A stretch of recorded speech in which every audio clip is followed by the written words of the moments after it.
C'est l'histoire de deux hommes, de deux créateurs qui, depuis 10 ans, construisent un rêve. Un rêve aussi léger qu'un nuage, mais prêt à peser dans les choix de ce monde. Ce rêve n'est pas un simple avion.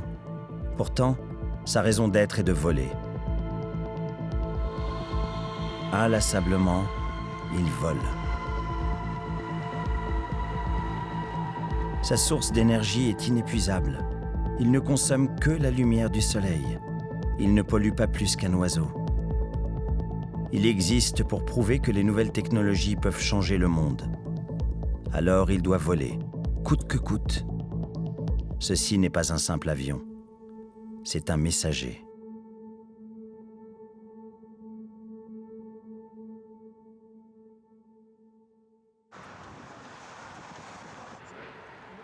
L'aventure commence ici, en Californie, une terre de pionniers.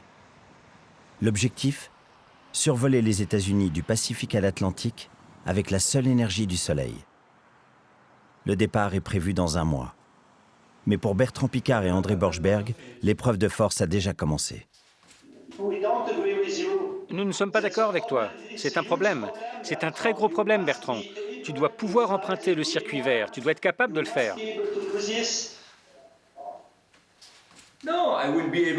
Non, je peux emprunter le circuit vert, mais je crois que c'est beaucoup plus sûr de faire un survol vertical du terrain, d'avoir un contrôle visuel de l'ensemble. Sur le vert, j'atterris à l'aveugle. Je vois pas où est le problème. Je te le dis, Bertrand, ce ne sera pas accepté par l'aéroport. Raymond, t'as posé la question entre minuit et 1h du matin? Quelle est la densité du trafic? Combien de décollages, d'atterrissages? C'est pas une question de trafic. Si, c'est une question de trafic. Non, c'est pas une question de trafic. Si, ça l'est. Je ne suis pas du tout d'accord. Ok, je viens de passer une demi-heure au téléphone avec le chef des opérations à Phoenix. On a l'autorisation pour emprunter le circuit vert, car il n'y a plus de trafic sur les pistes 25 ou 07. Dans le pays où le trafic aérien est le plus dense au monde, négocier des créneaux de vol n'est pas une mince affaire. Solar Impulse ne restera pas au hangar.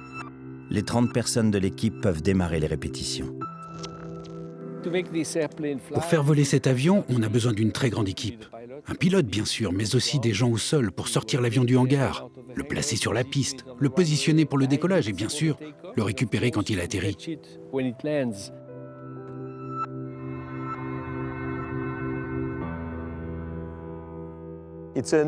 C'est un aéroport de la NASA. C'est mythique. C'est le symbole de la conquête de l'espace, de l'exploration, de l'esprit pionnier. Et personnellement, ça me rappelle aussi mon enfance en Floride, quand j'ai été invité par les officiels de la NASA à assister à 6 lancements d'Apollo, 4 pour l'espace et 2 pour la Lune. Je suis à nouveau en plein rêve. Je suis heureux, tout simplement. Le temps du rêve, c'est une histoire de famille. Auguste Piccard, le grand-père de Bertrand, est l'inventeur de la cabine pressurisée qui lui permettra d'atteindre en 1931 la stratosphère, devenant ainsi le premier homme à contempler la courbure de la Terre. Son fils Jacques s'attaquera lui aussi à un voyage longtemps fantasmé. Dans les abysses de la fosse des Mariannes, il plongera à moins 11 000 mètres, le point le plus profond des océans. Bertrand Piccard est l'héritier de ces pionniers. En 1999, il bouclera le premier tour du monde en ballon sans escale avec son coéquipier Brian Jones.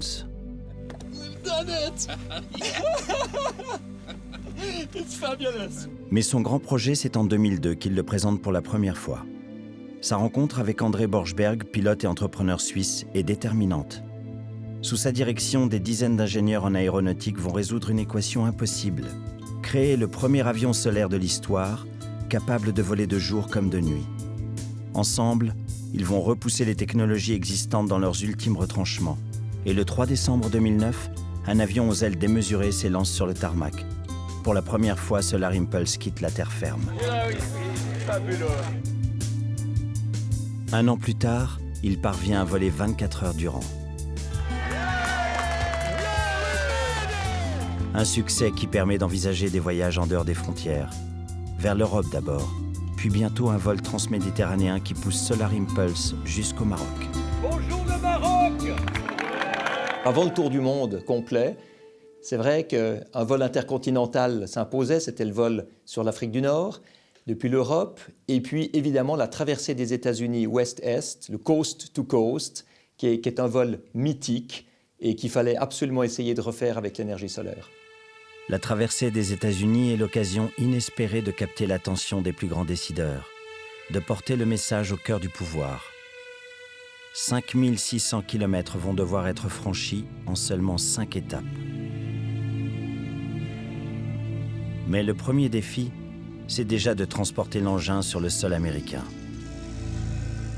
Dans le design de l'avion, on a prévu de pouvoir le démonter en partie suffisamment petite pour qu'elle rentre dans un 747. Mais en fait, un avion ou cet avion-là, il est dessiné, il est construit pour être volé et non pas pour être transporté. Donc il est solide en l'air, mais il est très fragile au sol. Et manipuler ces pièces, les mettre dans l'avion, ça a été extraordinairement difficile. L'équation n'est pas simple en effet. Il s'agit de faire entrer dans un Boeing un avion aussi large qu'un Airbus.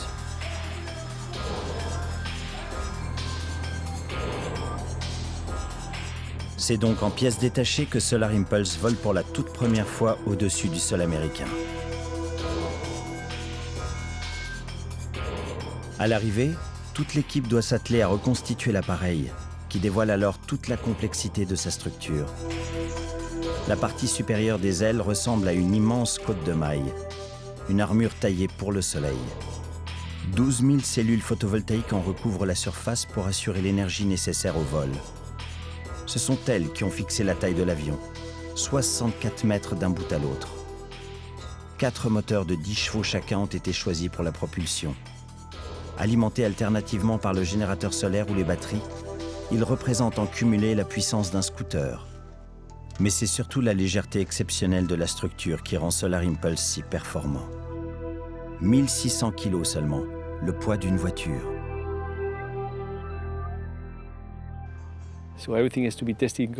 Tout doit être vérifié au sol.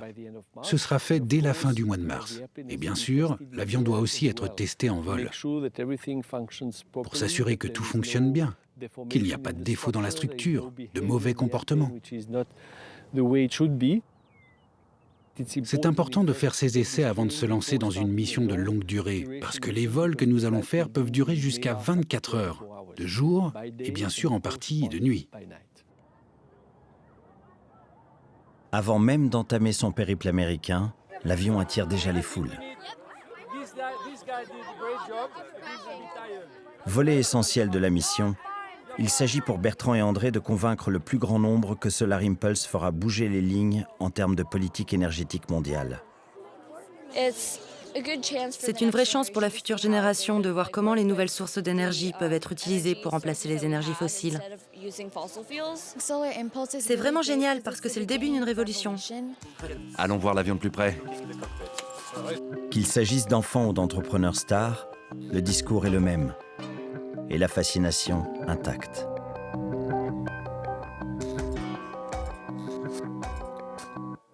Nous ne pourrons pas transmettre la planète à la prochaine génération sans bouleversement majeur.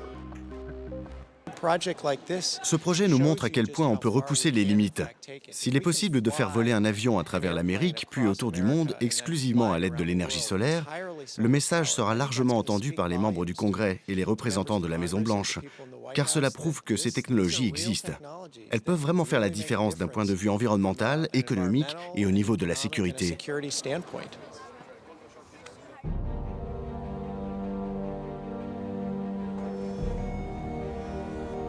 3 mai 2013. C'est le moment tant attendu et redouté du premier vol, à destination de Phoenix. C'est Bertrand Piccard qui a été choisi pour ouvrir le bal. Sous sa combinaison, des brassards posés sur les biceps préviennent le pilote dès que l'altitude de l'appareil devient dangereuse. D'autres capteurs fourniront à l'équipe au sol tous les paramètres pouvant signaler une baisse de vigilance. La concentration est maintenant totale, car c'est un défi humain qui s'annonce. Plusieurs dizaines d'heures de vol pendant lesquelles le pilote doit égaler l'avion en termes de performance. L'homme et la machine ne formeront bientôt plus qu'une seule entité. Pour le pilote, il s'agit maintenant de conjuguer concentration et communication nécessaires vers les médias. Nous sommes ici avec André pour entreprendre la traversée de l'Amérique. Nous allons voler l'un après l'autre parce qu'il n'y a qu'un seul siège. C'est la liberté totale, parce qu'il n'y a pas de carburant à bord. Donc en théorie, l'avion peut voler éternellement. Toutes les technologies développées pour cet avion peuvent être utilisées au sol. Elles ont été mises au point par des sociétés qui ne sont pas spécialisées dans le secteur de l'aviation et qui souhaitent les rendre accessibles à tous. Des cellules solaires pour les habitations, des batteries pour les voitures. Elles sont toutes disponibles et si nous les utilisions aujourd'hui de manière intensive, nous pourrions réduire notre consommation d'énergie de moitié.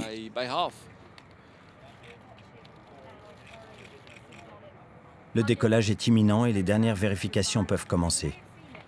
C'est à 10 000 km d'ici, en Suisse, que le centre de contrôle analyse en temps réel tous les paramètres de l'avion. Raymond Clerc, directeur de vol. C'est lui qui orchestre les opérations. Quand tu veux, Raymond, je suis prêt à faire le contrôle des commandes. Les ailerons, à gauche. Aileron au centre. Aileron à droite. Aileron au centre.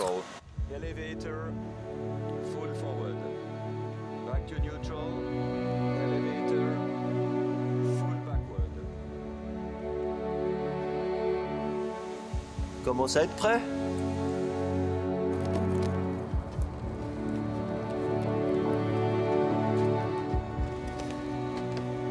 Experimental solar impulse are reducified.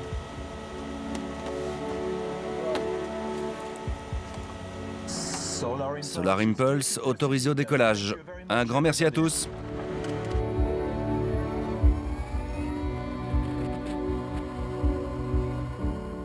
En quelques secondes, la vitesse de 50 km/h est atteinte. Il n'en faut pas plus à ce poids plume pour s'arracher du sol. Dans un silence presque total, déroutant, comme si tout cela relevait du jeu d'enfant.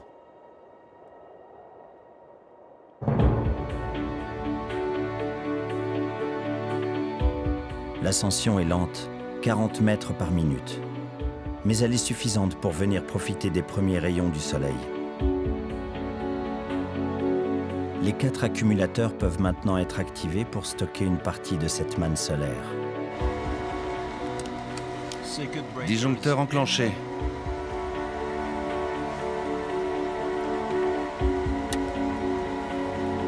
Numéro 1. Numéro 2. Numéro 3.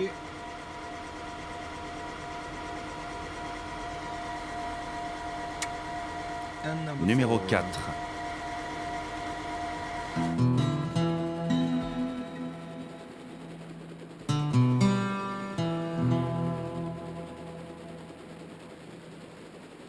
Un moment fascinant, c'était dans le désert du Morave, le survol de Edwards Air Force Base, là où Chuck Yeager a passé le mur du son, là où tous les avions les plus rapides ont été développés, les plus puissants du monde. Et j'ai survolé l'endroit exactement au-dessus de la base avec un avion solaire qui volait à 50 km/h. On l'oublierait presque, mais l'équipe au sol doit elle aussi franchir les différentes étapes. Tout doit suivre. Et c'est là l'une des grandes difficultés de ce pari fou. Déplacer des dizaines de personnes et des tonnes de matériel en permanence. Vous allez où? À Phoenix!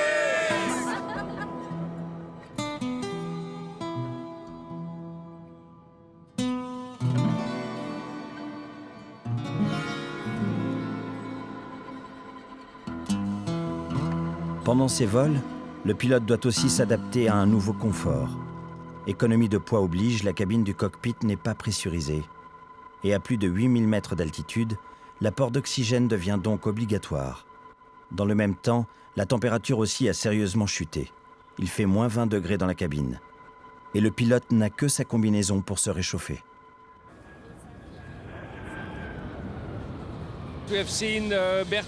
On a vu Bertrand durant le vol. Il se trouvait un peu en dessous de nous, un peu plus bas que d'habitude en raison du contrôle aérien. Ça a l'air de très bien se passer. Donc on se prépare à l'accueillir le mieux possible pour son atterrissage ce soir. Il a encore pas mal d'heures devant lui, mais nous, on sera prêts. Aéroport de Phoenix, 21h30. Le trafic est encore dense sur le tarmac. Pour l'heure, pas question d'autoriser l'atterrissage de Bertrand.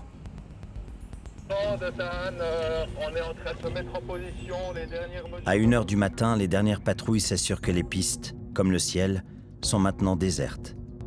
À des milliers de kilomètres, avec plus de 10 heures de décalage horaire, le centre de contrôle ne dort pas non plus.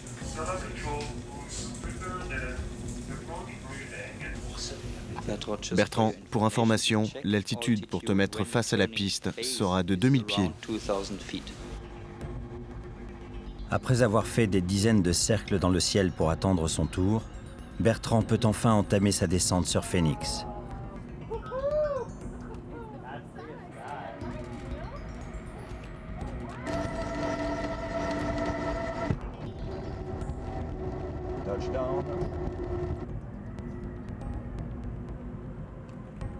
Félicitations Bertrand, très bel atterrissage.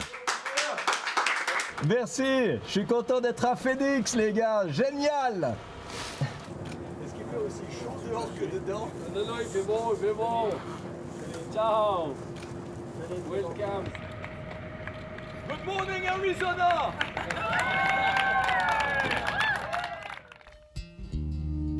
L'Arizona, le royaume du soleil. Le désert ici reçoit un ensoleillement presque total. L'astre y brille près de 320 jours par an. Et le soleil n'est pas non plus étranger au nom de la plus grande ville de l'État, Phoenix, comme l'oiseau solaire qui renaît éternellement. Une première étape symbolique et une occasion en or de transmettre un message à ceux qui construiront le monde de demain. C'est un honneur pour moi de vous accueillir pour célébrer la 23e promotion d'ingénieur.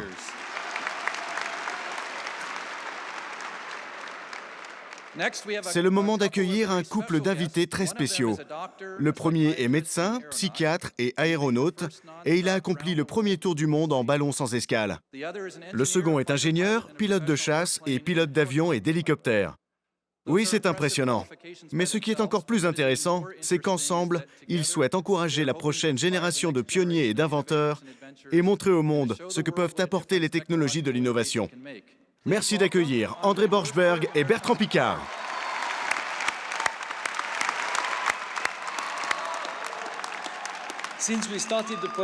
Depuis que nous avons démarré le projet, il y a environ 10 ans, on a dû faire face à de nombreux obstacles techniques, des échecs de production, des moments de crise. Et toutes ces difficultés sont comme d'immenses montagnes à gravir. Aujourd'hui, vous allez recevoir votre diplôme et j'aimerais que vous reteniez une chose. Chaque difficulté est une vraie opportunité. Et j'aimerais que dans votre vie, vous preniez la mesure de toutes ces opportunités. Bonne chance.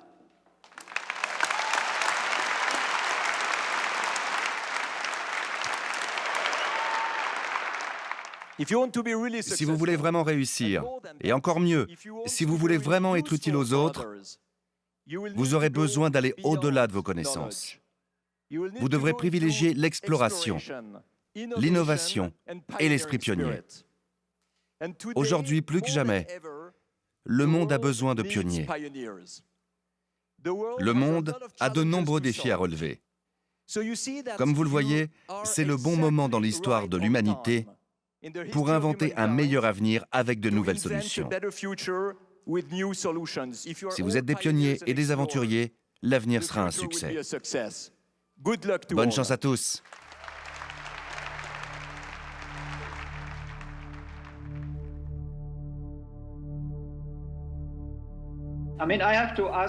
Je dois vous poser une question. Pourquoi devons-nous partir avec ces vents forts alors que nous savons que nous sommes déjà à la limite, malgré nos tactiques très avancées et sophistiquées? Si nous avons 5 nœuds de vent supplémentaires, on va à la catastrophe. Bon, nous ne pensons pas que le vent va se renforcer.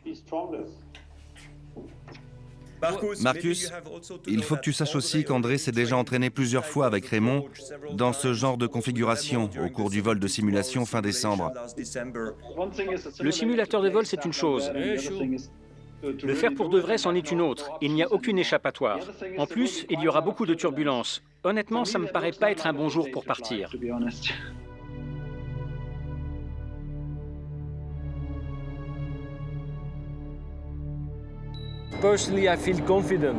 Personnellement, j'ai confiance, ce qui n'était pas le cas il y a 3 ou 4 heures.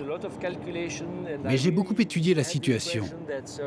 J'ai tout recalculé et je pense vraiment qu'en se basant sur ce que nous avons expérimenté et sur la prévision des météorologues, c'est quelque chose qu'on peut faire en toute sécurité. Si on veut aller jusqu'à New York, il faudra bien composer avec des vents qui ne seront pas toujours calmes au sol pour les atterrissages et décollages. En plus, c'est le genre de problème que nous rencontrerons sûrement quand nous ferons le tour du monde. Ce ne sera pas toujours calme. C'est sûr, ce sera un bon entraînement. Alors, quel est le programme? Pour ce qui est du timing, je propose qu'on décolle à 11h45. Pas plus tard. Peter et Nico, wing check. Daniel, il va faire son pilot equipment. Julien et moi, Lima Whiskey, j'aimerais la pression des pneus. Les battery hatch, you check battery hatch and you check pre-flight. Tout le monde sait ce qu'il a à faire? Alors, feu. La pression est montée d'un cran pour ce deuxième vol. Cette étape entre Phoenix et Dallas au Texas s'annonce en effet très exigeante. Des vents particulièrement forts sont prévus à l'arrivée, l'ennemi numéro 1 de cet avion poids-plume. Dans ces conditions-là, mieux vaut composer avec les esprits du lieu avant de partir.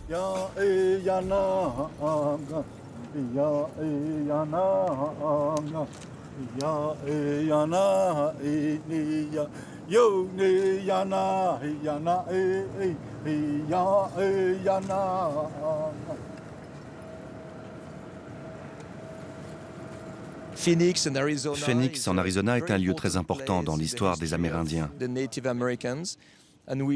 Et on ne voulait pas partir d'ici sans avoir un lien spirituel avec cette culture ancestrale. Il me paraît important de rappeler aussi qu'il y a dans la vie une dimension spirituelle au-delà du niveau matériel que nous voyons tous les jours. Phoenix Tower from experimental terrain pulse would be ready for departure on the runway 08.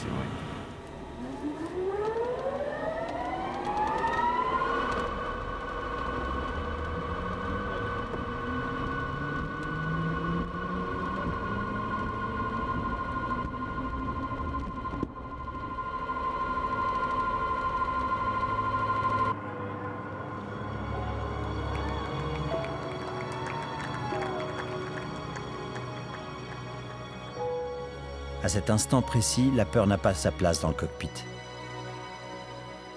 Ce qui préoccupe André et Bertrand, c'est l'éventualité d'essuyer un échec. Pour qu'ils trouvent un écho immédiat, Solar Impulse est condamné au succès. Jusqu'ici, l'ascension à 28 000 pieds s'est déroulée sans encombre. Les conditions sont parfaites.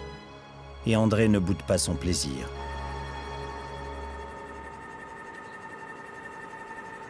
Survoler l'Ouest américain à une vitesse de croisière de 70 km/h laisse largement le temps de s'émerveiller. Une autre façon de voyager.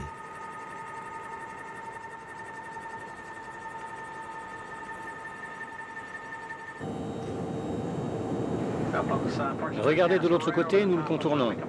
Il se trouve juste derrière nous en ce moment. On peut le garder bien en vue tout le temps. Pour l'instant, le vol a l'air de très bien se passer. Maintenant, pour ce qui est de l'atterrissage, il faudra être vraiment prudent. Les vents au sol sont forts. Il faudra être très précis. Je vous le dis, il y aura beaucoup de suspense à l'atterrissage. On devrait aussi penser à une solution alternative. On peut peut-être commencer par Lucky 3. D'accord.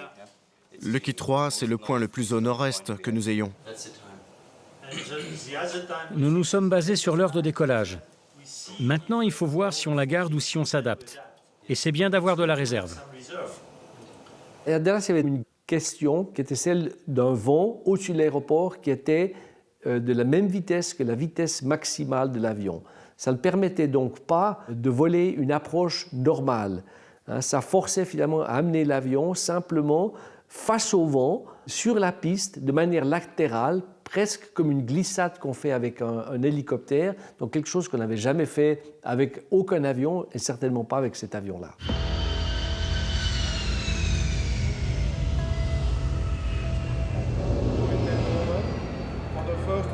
Il faut qu'on soit plus près du point d'atterrissage que d'habitude.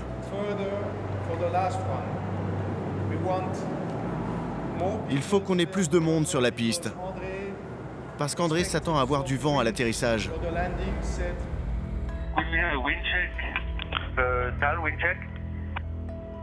André, le bal, j'ai 106 avec 5 nœuds avec les points à 7 nœuds. La tour m'a donné 12 nœuds. 4 heures d'attente au-dessus de l'aéroport. Des turbulences à la limite de ce que peut supporter l'avion. De quoi éprouver le talent d'André qui doit maintenant opérer une glissade latéralement à la piste d'atterrissage.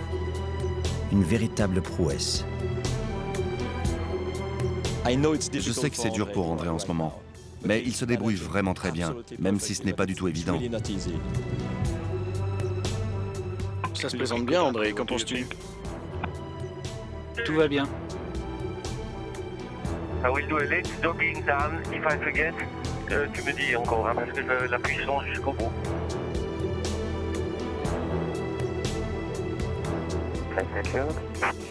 Ok, good. Beau travail, André.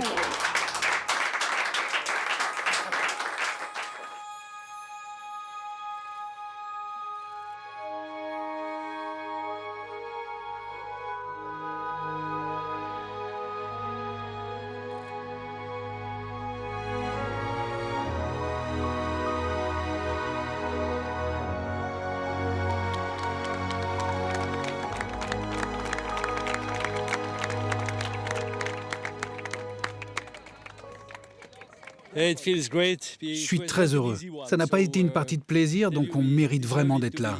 Ce fut un vol très difficile, une première. Nous innovons avec ce projet et maintenant, nous innovons aussi avec cette façon d'atterrir. Super boulot.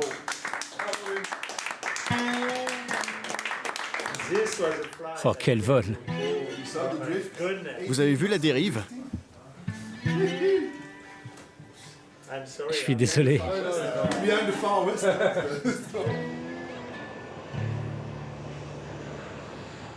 L'histoire de l'aviation est une succession de défis. Une culture commune, partagée avec les pionniers de la conquête spatiale. À ce jour, Apollo 7 est le vol d'essai le plus ambitieux et le plus réussi de toutes les nouvelles machines. Mais je suis très impressionné par la fabrication de ce super engin.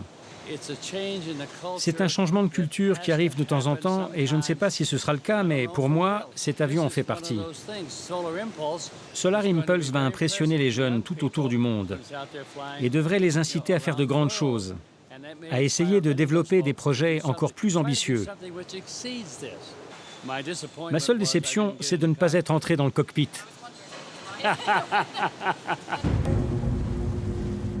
Tout le monde le savait, mais sans se l'avouer vraiment. À cette période de l'année, Dallas et le Texas connaissent fréquemment des phénomènes météo très violents. Et c'est une vraie tempête qui s'invite ce matin. Toute l'équipe se rend alors instinctivement au chevet de l'avion.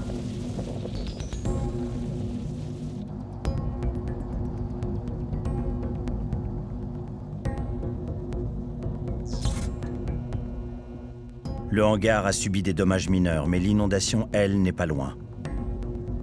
Et il faut absolument éviter que l'eau ne s'infiltre partout. Chaque partie de l'appareil doit être rapidement et soigneusement protégée.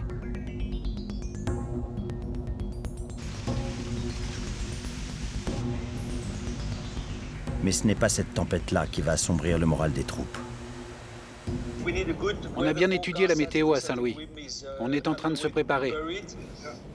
On a besoin d'avoir une estimation quant à la rapidité et la possibilité d'avoir un abri complètement séparé. À Saint-Louis, le port d'arrivée, une tornade a très sérieusement endommagé le hangar censé héberger Solar Impulse. Malgré ce nouveau coup dur, impossible de retarder le décollage. Dans quelques heures, une dépression rendra toute tentative de vol impossible. Au moment de partir, la question de l'abri reste donc en suspens. Ok, airborne. Un peu de vent de travers, mais c'est gérable. L'acteur principal du vol, c'est le Soleil, bien sûr. Solar Impulse est capable de monter à plus de 8000 mètres pour aller à sa rencontre. Mais même à cette altitude, certains nuages jouent parfois les troubles faits. Raymond, que penses-tu du vol et du déroulement du programme? Nous avons demandé à Bertrand de prendre des photos des Cirrus. Comme ça, on peut voir différentes situations à mi-parcours. On en a à 3500 et puis jusqu'à 6000. Donc on l'a vu prendre des photos des nuages et du niveau de charge des batteries. Et on voit aussi sur les photos qu'il devrait bientôt sortir petit à petit de cette couche de Cirrus.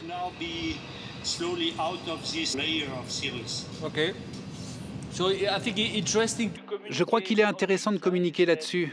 Nous avons différents types de nuages au-dessus de nous et nous continuons à faire des mesures pour voir comment se comportent les cellules solaires et combien d'énergie nous arrivons à capter, ce qui sera aussi très utile pour le vol autour du monde.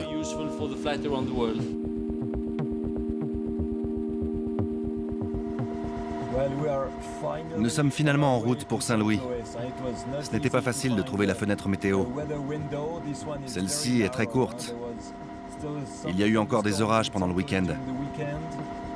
Il va probablement pleuvoir demain soir. Donc ce sera une fenêtre météo courte. Mais il y a un autre défi à relever. C'est la première fois que Solar Impulse décolle et qu'il n'y a pas de hangar, pas encore d'abri installé sur le lieu d'arrivée. Dès leur arrivée à l'aéroport de Saint-Louis, les techniciens de l'équipe doivent s'activer. Car c'est un hangar d'un genre un peu spécial qui doit être érigé en urgence sur le tarmac. Une structure gonflable capable de résister à des vents de 100 km/h. Une fois la voûte principale posée, il faut désormais attendre le principal intéressé pour intégrer les autres éléments.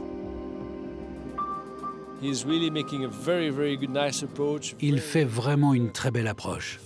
Il n'est plus qu'à 1 mètre de la piste. Il va toucher le sol. Ça y est, il a atterri. Superbe atterrissage. Bravo Bertrand. C'était un rêve de traverser l'Amérique et de faire une étape ici. Et quand on commence à rêver, on ne sait jamais comment ça va se passer. On ne sait jamais quel problème on est susceptible de rencontrer. Et aujourd'hui, nous sommes là. Et nous sommes tout simplement heureux. Tellement heureux. Merci pour votre accueil. L'avion peut maintenant rejoindre son point de stationnement. C'est autour de lui que les différents éléments vont prendre place un par un. Pour prendre forme, chaque module dispose d'une soufflerie intégrée. Les équipes doivent ensuite lasser tous les modules entre eux, l'ensemble s'ajustant parfaitement à la forme de l'appareil, du fuselage jusqu'aux ailes. Au total, cette opération requiert 4 heures de travail, un mal nécessaire. Dans sa bulle futuriste, Solar Impulse est maintenant à l'abri des vents et de la pluie. Seul le Soleil, toujours lui, aura le droit de traverser la structure et de recharger ainsi les batteries de l'avion au repos. La ville de Saint-Louis résonne d'une manière particulière pour les passionnés d'aviation. Elle a en effet donné son nom à l'avion légendaire de Charles Lindbergh. C'est d'ici que Charles Lindbergh a décollé avec le Spirit of Saint-Louis pour accomplir son premier vol historique. L'aviation moderne est née ici à Saint-Louis, tout comme l'histoire de McDonnell Douglas. Il faut continuer à améliorer les technologies et les rendements énergétiques pour le futur. C'est un lieu emblématique du monde de l'aviation auquel j'apporte mon soutien en tant que gouverneur. Et nous mettons tout en œuvre quotidiennement pour essayer de rester compétitifs.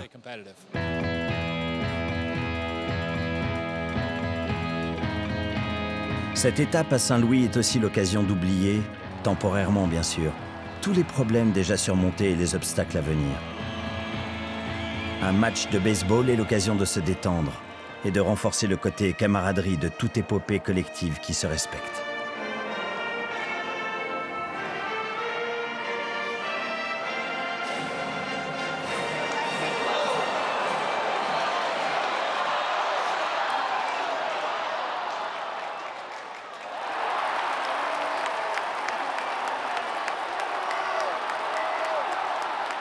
Mais la parenthèse ne sera pas de longue durée.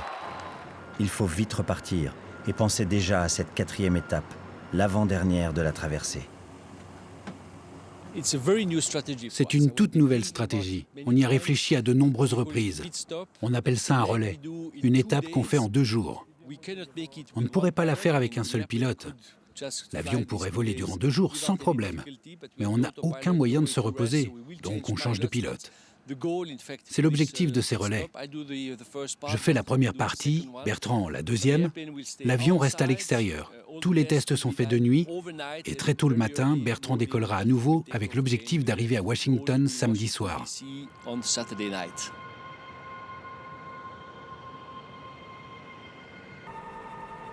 C'est pour éviter le passage d'un vent défavorable qu'il a été décidé de scinder l'étape en 2 temps. Mais ce choix va imposer un rythme soutenu à toute l'équipe, exigeant un travail presque continu pendant 48 heures.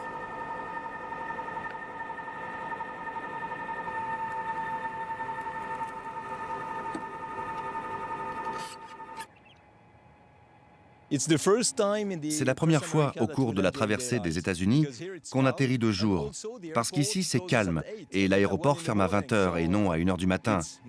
C'est donc beaucoup plus facile pour toute l'équipe d'être sur la piste. Solar Impulse se trouve à Cincinnati maintenant. Vous savez, quand André atterrit, personne n'a peur. C'est toujours un superbe atterrissage.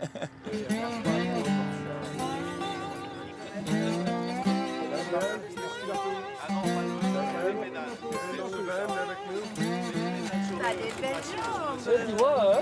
Tu nous fais une belle jambe. Salut mon grand.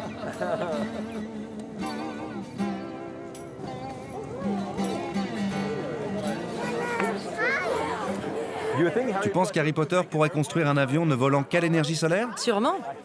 Je crois que oui. Il devrait dire la formule magique. Tu devrais la trouver.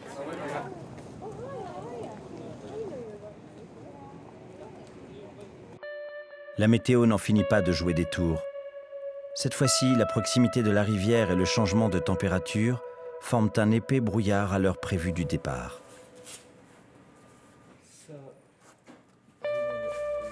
En 0,3, ça te permet de partir dans cette direction-là. Oui. Maintenant, mais la procédure, c'est de tourner et revenir dans l'autre sens. Hein. Ouais, mais si la procédure elle te dit d'aller vers les nuages, tu ne peux pas la suivre. Exactement. Dans de telles conditions de visibilité, le décollage est évidemment impossible. Autre conséquence, l'humidité doit être absolument retirée de toutes les parties critiques de l'appareil. On a commencé à nettoyer l'avion et à enlever l'eau parce qu'avec le brouillard, il y avait beaucoup de condensation. Ce qu'on voit, c'est qu'il y a des infiltrations d'eau à de nombreux endroits. Et l'eau qui s'est accumulée dans les ailerons pose problème parce qu'elle risque de perturber l'équilibrage de l'avion. Donc, nous sommes très prudents.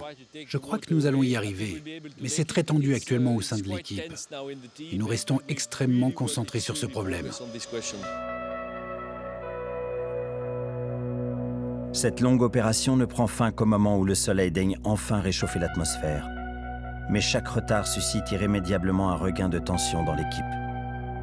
Depuis de longues heures, tout le monde est mobilisé pour étudier et suivre en temps réel les simulations de vol. Vent, ensoleillement, trafic aérien, les facteurs évoluent sans cesse et le bon créneau se fait attendre. Si tu ne parles pas à la radio, j'entends rien. Pas de changement de procédure, les gars, s'il vous plaît. C'est pas le moment.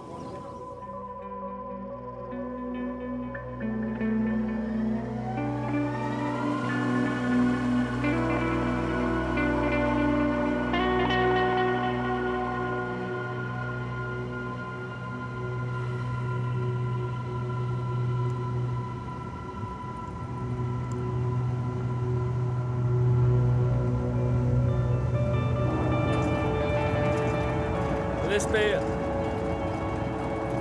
Mais c'était dur ce matin. Hein? Ouais, c'était dur, ça fait partie des opérations, mais c'était limite.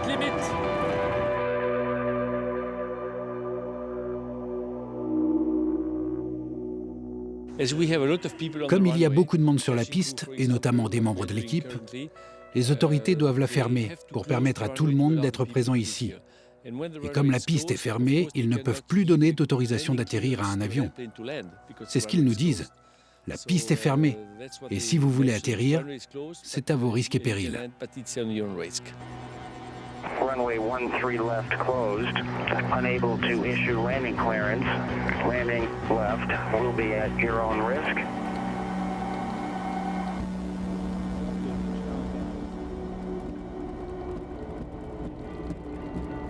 Ouais, c'était pas gagné quand on est parti, hein. C'était pas gagné au départ. On ouvre? Ouais, on ouvre. On ouvre.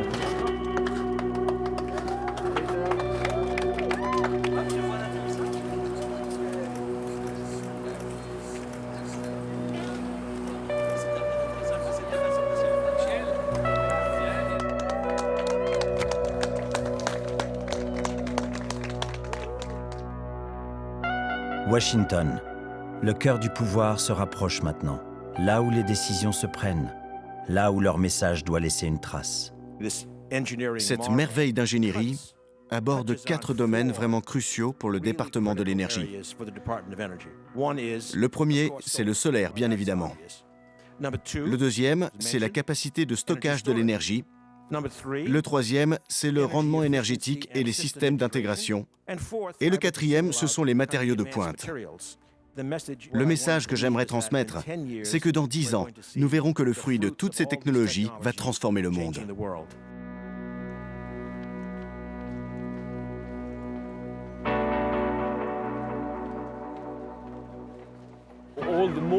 Les avions les plus célèbres sont exposés ici, à Washington. Nous avons 2 avions. L'un sera exposé dans un musée et l'autre avion, avec lequel nous allons faire le tour du monde, sera probablement exposé ici, au Smithsonian. Il faut un hangar d'une taille suffisante, mais je crois qu'ici, ce sera parfaitement adapté. Une place de choix pour cet immense avion, entouré de ses illustres prédécesseurs. Il y retrouverait notamment le ballon avec lequel Bertrand Piccard a réalisé son tour du monde sans escale en 1999. À l'époque, on parlait peu d'énergie renouvelable. Solar Impulse est né avec ce réservoir de carburant. On avait 32 réservoirs comme celui-ci. Un total de 3,7 tonnes de carburant. Et dans le dernier, il ne restait que 40 kilos. Si on avait consommé un peu plus de propane, on aurait dû amérir dans l'Atlantique. C'est à ce moment-là que j'ai fait la promesse que la prochaine fois que je ferai le tour du monde, ce serait sans aucun carburant, pour ne plus avoir de réservoir et pour voler perpétuellement avec le soleil.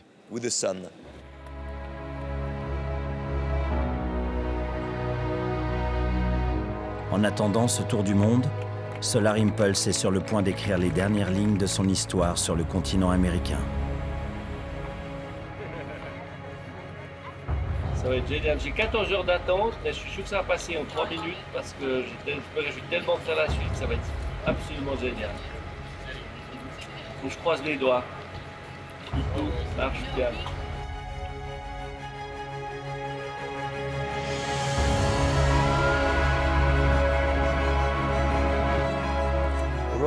Avec ce petit vent de face, il sera en l'air très rapidement. Ça y est, décollage. André décolle pour la dernière étape. Bon vol. Nous sommes tous avec toi. Ah, c'est toujours aussi merveilleusement beau.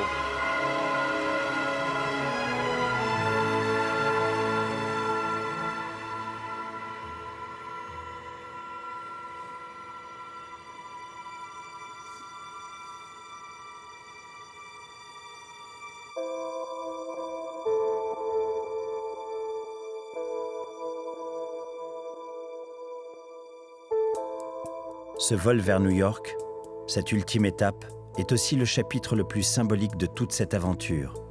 Une sorte d'épilogue à la démonstration qu'un nouveau monde est envisageable.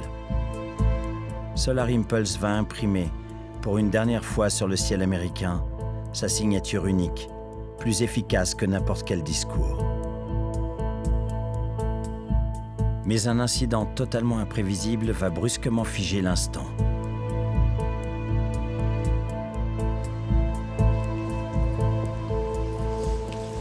D'accord. Merci beaucoup. Super. Merci. Merci. Ciao, ciao, ciao. Merci. Ok. Alors, quand l'hélico est arrivé, il a vu qu'il y avait une bande d'à peu près 3 mètres de l'entoilage de l'intrado qui s'était déchiré au niveau du bord d'attaque et qui flottait, qui s'est replié vers l'arrière et qui flottait vers l'arrière en dépassant l'arrière du bord d'attaque. Si les rips lâchent, à ce moment-là, forcément, les panneaux solaires qui sont dessus lâchent. Et ça fait un trou dans l'air. Ce qui est en soi peut-être corrigeable au manche, vu que l'aile est immense.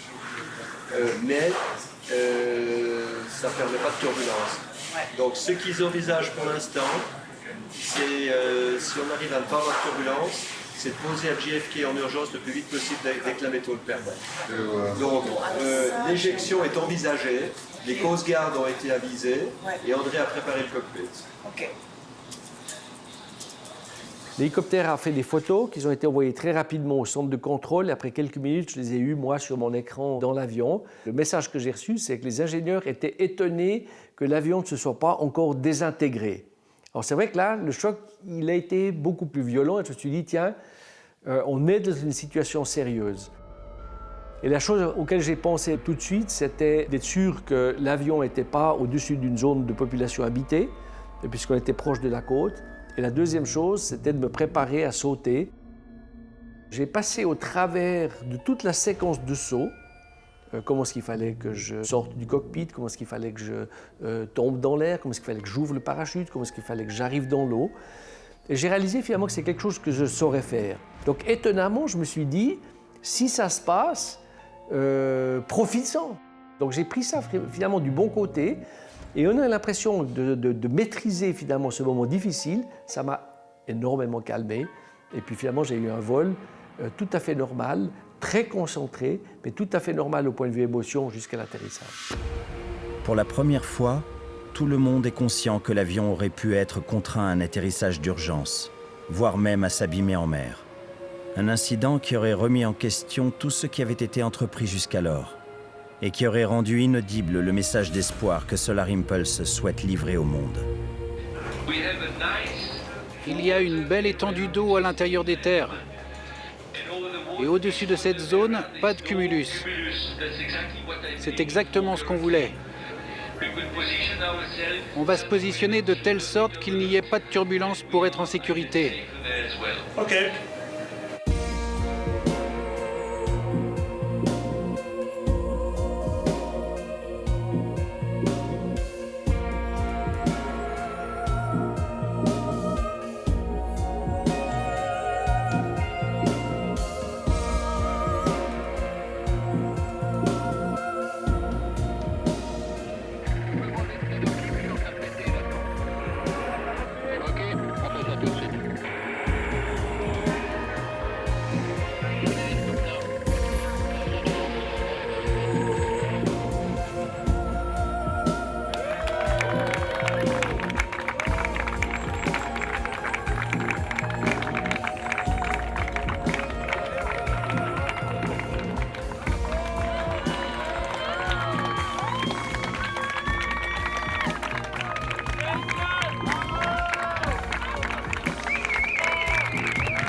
Une vraie tribu.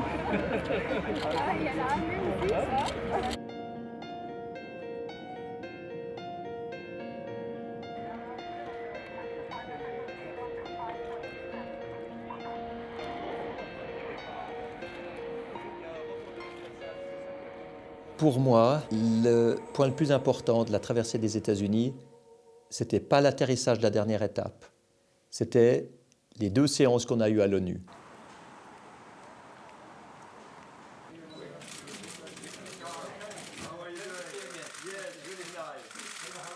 Finalement, c'est ça le message de Solar Impulse. C'est un message qui utilise une première historique aérienne pour promouvoir les technologies propres, pour dire aux gens, aujourd'hui, on a les technologies qu'il faut pour diviser par 2 la consommation énergétique de l'humanité. Si seulement il y avait une vraie volonté politique. Et la seule manière de parler de cette volonté politique, c'est dans des assemblées comme celle des Nations Unies. La traversée des États-Unis par Solar Impulse prouve qu'avec de l'ingéniosité, il est possible d'exploiter cette énergie qui montre des résultats impressionnants. Avec de l'audace et de la détermination, nous pouvons voler vers le futur. Quand nous volerons autour du monde, bien sûr, l'avion ne sera pas seulement le résultat de notre travail d'équipe. Cet avion est juste la preuve vivante que les rêves peuvent devenir réalité, qu'on peut réaliser l'impossible. Voilà pourquoi j'espère que vous allez tous voyager avec nous en 2015. Cet avion vous appartient. Merci.